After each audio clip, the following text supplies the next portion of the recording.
சத்குருவே சரணம். தாலி பாக்கியத்துக்கு பங்கம் வருவது எதனால்?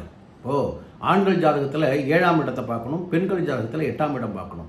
8ஆம் இடம் அதிபதி எங்கே இருக்காங்கன்னு பார்க்கணும்.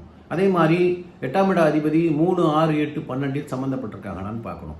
இது போல் இருக்கின்ற போது திருமணமான போது கணவனுக்கு இந்த பெண்ணினுடைய ஜாதகப்படி தாலிக்கு பங்கம் ஏற்படும். சில குறிப்பிட்ட அதாவது தசா புத்தி நடக்கின்ற நேரத்தில் அவர்களுக்கு தாலிக்கு பங்கம்னா கணவனுக்கு விபத்து ஏற்படும், கணவனுக்கு தொழிலில் நஷ்டம் ஏற்படும், கணவனுக்கு வேலை பறிபோகும். இப்படிப்பட்ட நிலைமைகள் எல்லாம் இந்த பெண்ணினுடைய ஜாதகப்படி நடக்கும். ஒரு பெண் வாழ்வதும் ஒரு பெண் திருமணம் பண்ணதுக்கப்புறம் அந்த கணவன் வாழ்க்கையில் உயரத்துக்கு போவதும் இதுபோல சிக்கல்களில் மாற்றுறதும் உண்டு. பொதுவாக திருமணமான போது அந்த பெண்ணினுடைய அந்த யோகம் முழுவதும் கணவனுக்கே போய் சேரும். இதுதான் ஜாதகத்தினுடைய தர்மம்.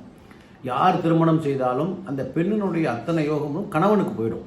அதனால் திருமணமானதுக்கு அப்புறம் பார்த்திங்கன்னா வாழ்க்கையில் ஒரு உயர்ந்த நிலைக்கு தான் வருவாங்க எல்லாருமே. சில பேருக்கு இதுபோல கண்டங்கள் ஏற்படும். அந்த பெண்ணினுடைய தசா புத்தி சரியில்லாமல் இருந்து பிரச்சனைகள் இருக்கும்பொழுது, சில தீய கிரகங்கள் பார்வை இருக்கும்பொழுது கணவனுக்கு சில ஆபத்துகள் வரலாம். நிறைய பேருக்கு ஜாதகம் பார்த்து அவங்களுக்கு சொல்லியிருக்க என்னென்ன பரிகாரம் பண்ணுங்க, அதுலேருந்து தப்பிச்சுக்கலாம், ஒரு தாலி பாக்கியம் இருக்கும். அதனால தான் நாங்கள் ரஜ்ஜு பொருத்தம் பார்க்குறது மிக முக்கியமானது. என்னென்னா அந்த தாலி கனமாக இருக்கணும், நல்ல பாக்கியமாக இருக்கணும், இறைவன் அருளால் காலம் தீர்க்க சுமங்கலி அவங்க இருக்கணும்.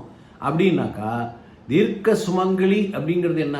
கணவனுக்கு முன்னால் அவங்க நல்ல குழந்தை பெற்று அதை வளர்த்து படிக்க வச்சு கல்யாணம் பண்ணி அதுக்கு ஒரு பேர குழந்தைகளை பார்த்து கணவனுக்கு முன்னால் அவர்கள் மரணமடைகிறது தான் தீர்க்க சுமங்கலின்னு பேர். எங்கே போனாலும் சுமங்கலின்னு ஒரு மிக மரியாதை. நம்ம தமிழ் சமூகத்தில் சுமங்கலின்னா அவங்க கையால் எதை வேணாலும் எடுத்து கொடுக்க சொல்லுவாங்க.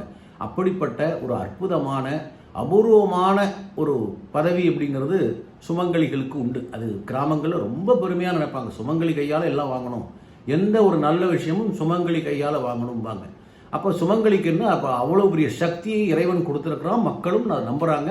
நம்ம தமிழ் சமூகத்தில் சுமங்கலிக்குன்னு அவ்வளோ பெரிய மிகப்பெரிய ஒரு விஷயங்கள் உண்டு. அவங்க எது செய்தாலும் நல்ல விஷயமா நடக்கும், மங்களகரமாக இருக்கும், ரொம்ப ராசியாக இருக்குன்னு நம்ம நம்புகிறோம். அப்படி அவர்கள் காலம் முழுவதும் சுமங்கலியாக இருக்கணும்னா உங்கள் ஜாதகத்தை முதல்ல பார்த்து கணவனுடைய வாழ்க்கை எப்படி இருக்கும், இப்போ என்ன நேரம் நடக்குது, என்ன திசை நடக்குது, என்ன புத்தி நடக்குது, இதை பார்த்துட்டு அதற்குரிய பரிகாரங்கள் செய்துக்கிட்டீங்க அப்படின்னாக்கா கணவனுக்கு அந்த வரக்கூடிய ஆபத்திலிருந்து காப்பாற்றிடலாம். எல்லாத்துக்குமே பரிகாரம் ஒன்று நம்ம முன்னோர்கள் சொல்லியிருக்காங்க இல்லையா? அதை செய்து கணவன் நீண்ட ஆயுளோடு இருக்கணும், நீங்கள் சுமங்கலியாக இருக்கணும், சுமங்கலியாகவே போகணுங்கிறது உங்கள் கையில் தான் இருக்குது. சரிங்களா? நிகழ்ச்சி பிடிச்சிருந்தால் சப்ஸ்கிரைப் பண்ணுங்கள். வணக்கம்.